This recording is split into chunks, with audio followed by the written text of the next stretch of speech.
I think we're live. We got the camera rolling. I think we're about ready to go.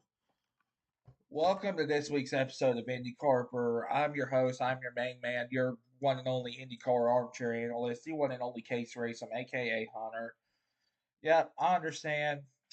I pushed the show back a day because really I wasn't prepared to do it yesterday, and I'm kind of glad I didn't do it because usually once once I'm shooting this show and shooting my live, there's always news dropping. And I pushed it back a day, and there was a few pieces of news in IndyCar and the Indy Next world I wanted to talk about today. Just a reminder, we got IndyCar Indy 500 Open testing today. Make sure you tune in to that. It's streamed exclusively on Peacock, probably going on now. So I'm gonna make today kind of a quicker episode, so that way you can leave and go watch testing. Gonna be going on till I believe about 4 p.m. Eastern today, and then it goes on from 10 a.m. starting at 10 a.m. Eastern tomorrow. So make sure you're watching some IndyCar Indy 500 Open testing, so you got the idea who's going to be fast and who's going to be slow for the Indy 500. We we kind of touched up on it last week about IndyCar expanded. There was an official announcement, official confirmation. Prima Motorsports. They were rumored. They had the engine lease for rumored to come in, and now they're confirmed they're going to be an IndyCar full time next year. They got two Chevy. It's going to be a two-car Chevy entrance, and Racer.com pretty much confirmed that yeah, no drivers were named, but previously reported the team is understood to be interested in pairing an IndyCar veteran with a young talent that's developed this ladder to Formula One, and you got to think, yeah, Callum Ilott could be a possible fit for this team. He's done pretty well in his McLaren stint, his two McLaren races, and he did pretty well in, you know, and Humco's yet last year. I think he could be a contender to get one of those seats. And obviously, Prima driver, you got Frederick Vesti in the F2. And then you still got me with my tinfoil hat conspiracy theory. Is like you go full Team America, you get Logan Sargent, Joseph Newgarden. Is that going to happen? Probably not. But if you get one of those two, if you get Logan Sargent, that'd be awesome. He is a Prima driver. He drove for Prima in F3. And after what's happening this year in F1, I wouldn't be surprised if we see him in IndyCar next year, see him out of F1 or IMSA something, doing something. I'd love to have him in IndyCar. I think he'd do great. And yeah, Prima's coming in, to two-car team next year. We're up to 29 cars. I love the expansion for IndyCar. It's going to be great. I love it. IndyCar expansion. It's always a good thing to have new teams. And I'll welcome Prima aboard next year. And hopefully I can see him at a race next year. Next piece of news that dropped. Catherine Legg officially confirmed for the Indy 500 with Dale Coyne. This is her paint scheme that dropped. I mean, I kind of had the general idea this was happening when Coyne announced their drivers. I kind of had the general idea it was kind of penciled in, and now it's confirmed. She's in the 500 with Dale Coyne. Number 51. I love this paint scheme. It reminds me a lot of Jack Harvey's Sirius XM scheme with Meyer Shank. It's a pretty car. Got main sponsorship from Elf, like cosmetic products. Once I don't really use them because I don't really need them. I'm beautiful just the way I am. But I know they're a popular brand. I love the paint scheme. Love the car. I think Catherine Lake can. I think she will qualify for the race. I think she could be a content. She can be a contender for a top 15, top 10. Who knows? Indy 500 is always crazy. I love having Catherine Lake in the 51.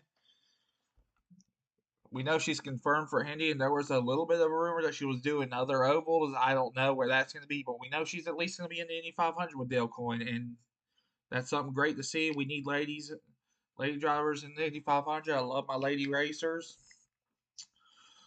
and I love this paint scheme. Reminds me a lot of Jack Harvey's Meyer Shank scheme from 2019. I love pink and black cars. I think those colors run well together, and I'm happy to see what Kevin Lake can do both at the test today and the Indy 500 here in May.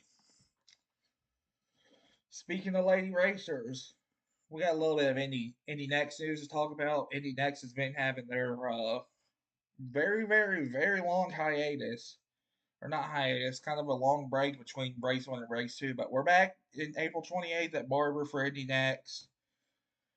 But speaking of Indy Next, we got a new driver joining us for the oval races at Indy Next, Miss Taylor Ferns. She joins Able Motorsports for the oval races, which are Gateway, Iowa, Nashville. Hang on, I have the article right here. Iowa, Gateway, A.K.A. WWT Raceway in Illinois, Milwaukee Mile in Nashville. And did a little bit of research on Miss Taylor Ferns.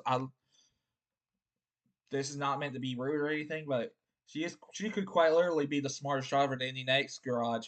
28-year-old law student. She's a law student, so that means she got the brain. She can be smart going around driving away, and she's made a little bit of a name for herself in the USAC Silver Crowns. I think she could be a contender to win some of these oval races for Indy Next with Able Motorsports. Able Motorsports seems to have their Indy Next program figured out, and who knows?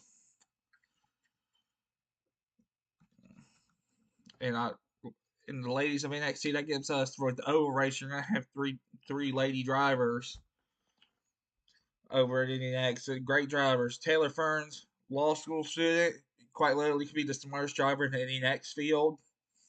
You got Jamie Chadwick. She was a multi-time W Series champion. And then you also got Lindsay Brewer with Himco's Hollinger, and I know her. She has a C4 Energy sponsorship, or she had it. I don't know if she still does. I think she still does. And C4 Energy drinks, they make a really good. It's like a Starburst cherry flavor. It's my favorite flavor. And I think I love the growing field of lady drivers in NEX. I welcome it. We got Catherine Legg in the 500, and we got three drivers for IndyCar and ovals: Miss Ferns, Miss Chadwick, and Miss Brewer. I'm fully open to it. Love it, and it's a great thing to see in the next series. Just a reminder, not this weekend, but next weekend, IndyCar's back with my favorite race on the schedule, Acura Grand Prix of Long Beach, 3:30 p.m. Eastern, 2:30 p.m. Central, 1:30 p.m. Mountain Time, 12:30 p.m. Pacific Time, Sunday, April 21st, streaming on USA Network. It's not an NBC race; it's gonna be on USA Network, and it's always streaming on Peacock. Tune in. My favorite race of the year, typically an Andretti dominated race. And we got a little bit of Andretti news to talk about later on. But make sure you tune in. Tune in to Long Beach. I know Thermal put it left a bad taste in the mouth, but hopefully Long Beach can remove that bad taste, mix it with good. Next week we're going to go through our Long Beach predictions, and I'm going to give you my picks and talk a little bit more about that. Moving on, Indy Next. Remember, next race up is the Grand Prix of Alabama, Sunday, April 28th. Going to be the pre-race before IndyCar. 11:05 a.m. Eastern, 10:05 Central, 9:05 a.m. Mountain Time, 8:05 a.m. Pacific. So basically, if you live on the West Coast, it's gonna be wake up. Go ahead, wake up. And before you guys start watching Indy Next, it's gonna be a great show. Barber is a pretty cool track. They got the spider on the track. It's awesome. And tune in. Make sure you're watching Indy Next, and then I'll talk about it more on my Indy Next show the Monday after the race on my recap. Also, once again, Indy 500 testing today and tomorrow. You got names like Marco Andretti, Elio Castroneves, Kyle Larson, Connor Daly, and Brian Hunter-Ray.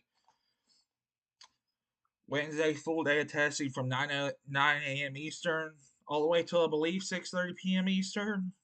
It's always streaming on Peacock. I've been watching it and probably gonna watch more of it when I'm done recording the show. Make sure you're tuning in. Then Thursday from 10 a.m. to 4 p.m.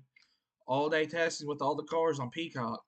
Make sure you tune in. You can get the idea who's going to be fast, who's going to be slow, and who's going to be just there. Because remember, right now, the Indy 500 has at least 34 to 35 cars entered, so there's going to be some bumping. You make sure you're fast enough to not get bumped.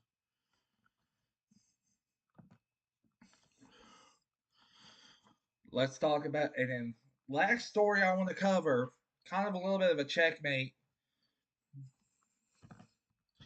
Andretti's keeps poking harder on the F1 bear, Andretti Global. Because guess what? Andretti Global, new facilities, opened up their new facility in Silverstone, England. Preparation to enter the FIA Formula One Championship, and Michael Andretti even said himself. Let's pull up the article here. This is going to be the mainly for F1. They also want to bring in their Formula E team, and their goal is to have an F3, F2 team to help support the F1 team. Andretti's literally doing everything they can to get in F1. I commend them for it. I want their whole thing is they're going to start a Formula 3 and Formula 2 team as well to help push the American drivers in there. I fully support it. I want Andretti in Formula One. I will be more interested in Formula One if Andretti is there. I hope they're there. It'd be awesome. But F1 doesn't want them for some reason because they're weird. That's what I love about IndyCar is if a new team has the money and has the abilities to start a new team, they're more than welcome to come. Look at Prima coming in this year. Yeah, Kunkos a couple years ago coming in fully. Basically, if you're able to do it, do it. You can. You're more than welcome. But F1's pretty much saying, yeah, no. They keep poking it harder and harder. And do I think they're gonna be? I think this is gonna push them. They're not. They're running out of excuses. Andretti's doing everything they're asking to. I want Andretti in Formula One. They got a new shop in Silverstone. They're quite literally saying they're going to be in Formula Two and Formula One, or Formula Three and Formula Two to help develop American drivers to move up the F1 ladder. I want them there. Almost everyone else wants them there, except for a select elite people in Formula One who's just basically like, nah. But like I said, today was going to be a quick episode. Make sure you're watching IndyCar testing, and we'll go over more about Indy testing during our long reach preview next week. Once again, I apologize for having to push this show back a day. I wasn't fully prepared, and kind of glad I did push it back a day. It gave me time to prepare and look at more of the news that dropped. More news dropped, but when I would have been doing this show yesterday, fully apologize. Wasn't prepared to do it yesterday. I hope y'all enjoyed. Remember, watching Indy test, we're going to talk about more going over fast and slow speeds and see who could be bump day dangerous just based off these tests.